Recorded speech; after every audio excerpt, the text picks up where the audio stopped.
हमारा स्वास्थ्य, हमारा शरीर, हमारी सेहत हमारे लिए सबसे ज़रूरी है। कहते हैं तंदुरुस्ती हजार नियामत। आजकल की भागदौड़ भरी जिंदगी में और अनियमित दिनचर्या के चलते हम कई बार कई तरह की बीमारियों से ग्रसित हो जाते हैं और डॉक्टरों के चक्कर लगाते हैं। पर हमारी ये पेशकश के हेल्थ एक ऐसा प्रोग्राम है जिसमें आपको हम रूबरू कराएंगे जाने माने डॉक्टर्स से, जो आपको कई तरह की बीमारियों से बचाने के उपाय बताएंगे और मेडिकल से संबंधी जानकारियां देंगे। हेल्थ इज वेल्थ के न्यूज लाया है के हेल्थ। मैं सोनी आपका स्वागत करती हूं के हेल्थ में और आज हमारे साथ हैं आभा नर्सिंग होम के यूरोलॉजिस्ट डॉक्टर विकास झुनझुनवाला।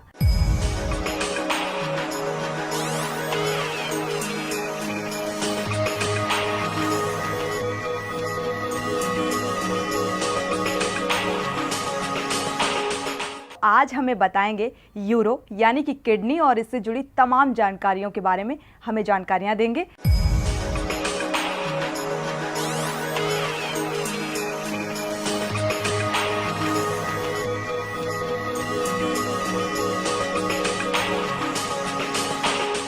डॉक्टर साहब, के न्यूज़ स्टूडियो में आपका बहुत बहुत स्वागत है और हमारे दर्शक भी बेसब्री से इंतज़ार करते हैं इस खास पेशकश का। उन्हें भी इंतज़ार रहता है कि आपसे कुछ जानकारियां मिल पाएंगी। और सबसे पहले हम आपसे यही जानना चाहेंगे कि जिस तरह से किडनी में स्टोन्स होते हैं तो आखिर क्या कुछ उसकी वजह होती है, क्या कुछ रीजंस होते हैं जिसके चलते किडनी में स्टोन्स हो जाते हैं? Thank you Sonu ji and thank you के न्यूज़।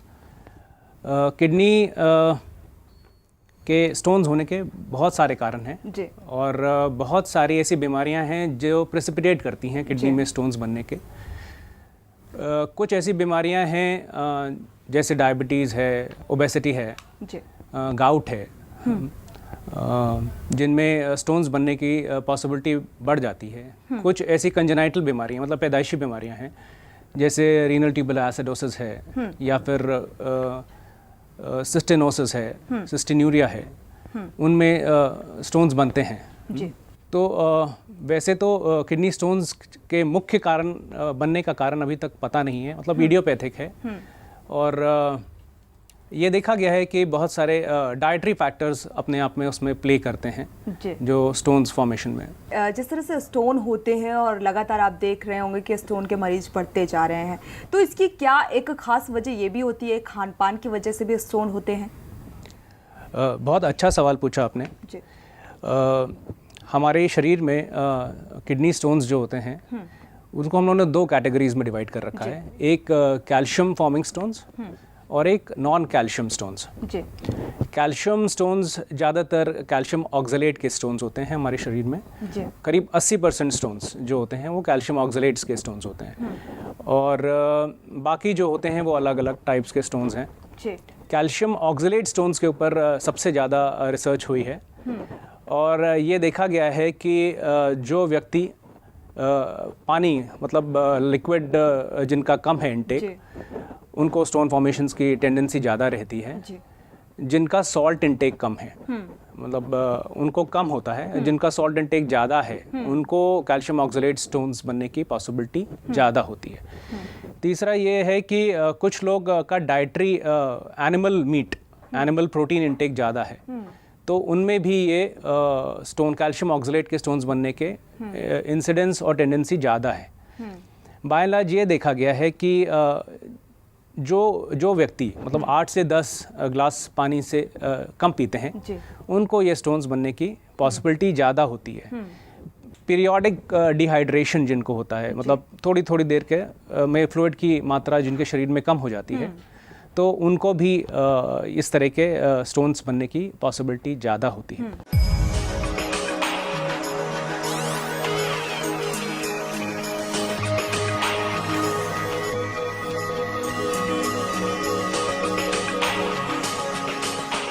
जैसे आपने कहा कि जो पानी कम पीते हैं उनको स्टोन की प्रॉब्लम होती है ज़्यादा। कभी कभी क्या होता है, अब आमतौर पर ये चीज़ देखने को मिल रही है कि स्टोन हर एक दूसरे व्यक्ति को स्टोन हो रहा है और साथ ही वो पानी भी ले रहे हैं, खान पान भी हो रहा है, बावजूद इसके भी स्टोन हो जाता है। तो उसकी क्या कुछ मेन वजह होती है? पानी देखिए, रिकमेंडेशन ये है कि यूरिन आउटपुट, हमारे पेशाब की मात्रा जो 24 घंटे में होनी चाहिए वो 2 से 2.5 लीटर के बीच में होनी चाहिए। तो उसके लिए हमें कम से कम एटलीस्ट 3 to 4 लीटर्स पानी पीना ही पड़ेगा। जी। और मोटा मोटा अगर आप देखें तो 8 से 10 ग्लास पानी जो भी पीते हैं उनमें लगभग इतनी ही मात्रा आ जाती है। और पानी से मतलब मेरा सब कुछ है, पानी, जूस और चाय, कॉफ़ी, आप जो भी पी रहे हैं उसमें टोटल फ्लूइड इंटेक की मैं बात कर रहा हूँ। तो 4 लीटर का लगभग करीब फ्लूइड इंटेक होना चाहिए। जिनका ये नहीं होता है उनमें टेंडेंसी बढ़ जाती है। वो ऐसा नहीं कह रहा हूँ कि सिर्फ पानी कम पीने वालों में स्टोन्स बनते हैं, but there are other causes, और भी कारण हैं जिनके कारण ये पथरी बनती हैं, बट ये एक मुख्य कारण है।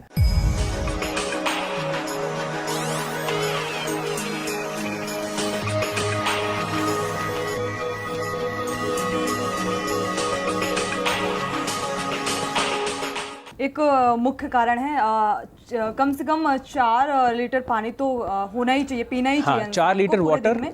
और उससे यूरिन आउटपुट, ये हम रादर देन हम ये कहें कि 4 लीटर पानी पीना चाहिए, हमें ये देखना चाहिए कि हमारा यूरिन आउटपुट 2 से 2.5 के बीच में हो रहा है कि नहीं। तो उसके लिए हमें जितना भी लेना पड़ेगा। साथ ही डॉक्टर साहब, क्या इन्हें दवाओं के जरिए मिटाया जा सकता है? देखिए कि एक अवधारणा है, मैं अपने मरीजों से यही कहता हूं कि अगर आपके कैल्शियम स्टोन्स हैं और आप उसे दवा से गलाना चाहते हो तो आप ऑब्वियसली अपनी हड्डी भी गला सकते हो, अगर, क्योंकि वो भी कैल्शियम से बनी हुई है। जी। हाँ, तो ऐसा होता नहीं है।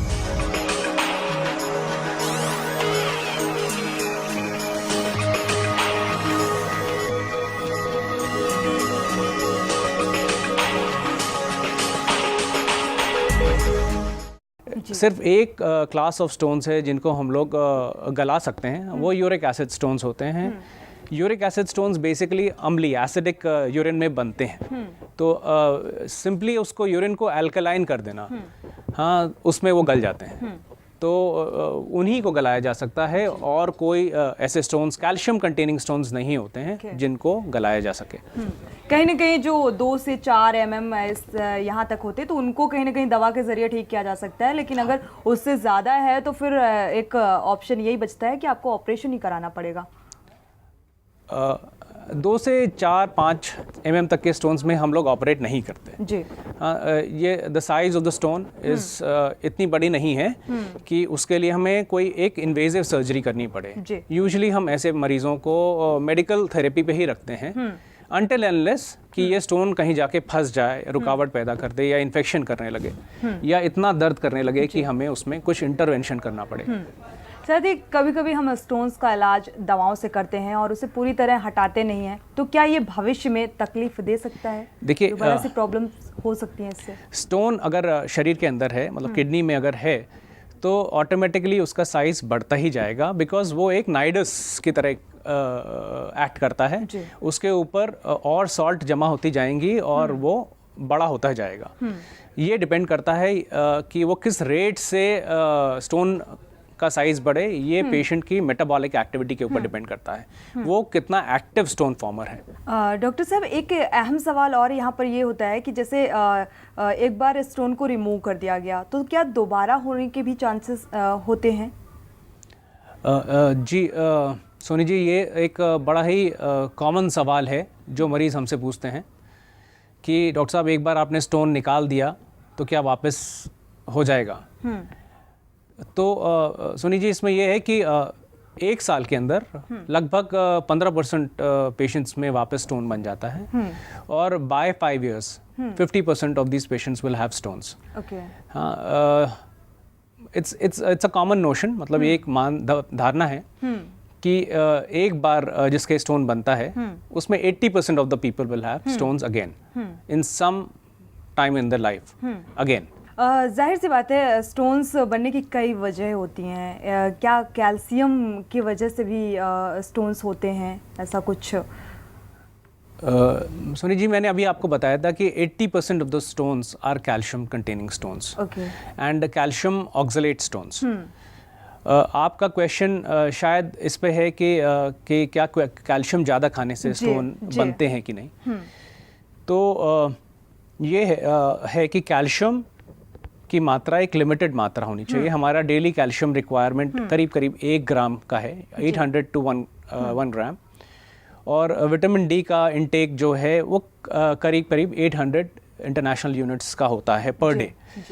तो अगर इससे ज़्यादा क्वांटिटी में लिया जाए तो डेफिनेटली एक स्टेट अराइज होती है जिसको हम हाइपर कैल्सीमिया कहते हैं। हमारी आंतों से ज़्यादा कैल्शियम अब्जॉर्ब होता है और हमारे शरीर के अंदर, हमारे ब्लड में ज़्यादा कैल्शियम हो जाता है। ऐसे लोगों में कैल्शियम स्टोन्स होने की पॉसिबिलिटी बढ़ जाती है। के हेल्थ की इस चर्चा में हमारे साथ लगातार डॉक्टर झुंझुनवाला जुड़े हुए हैं और इस चर्चा को आगे बढ़ाएंगे। रुकेंगे एक छोटे से ब्रेक के लिए।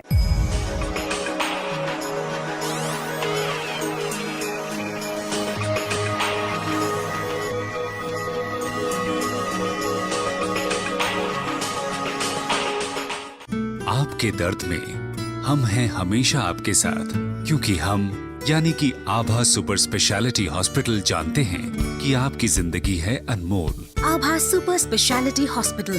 We care because every life matters. An undertaking of Kingsway Group of Hospitals, Alamganj, Tilak Nagar, Kanpur.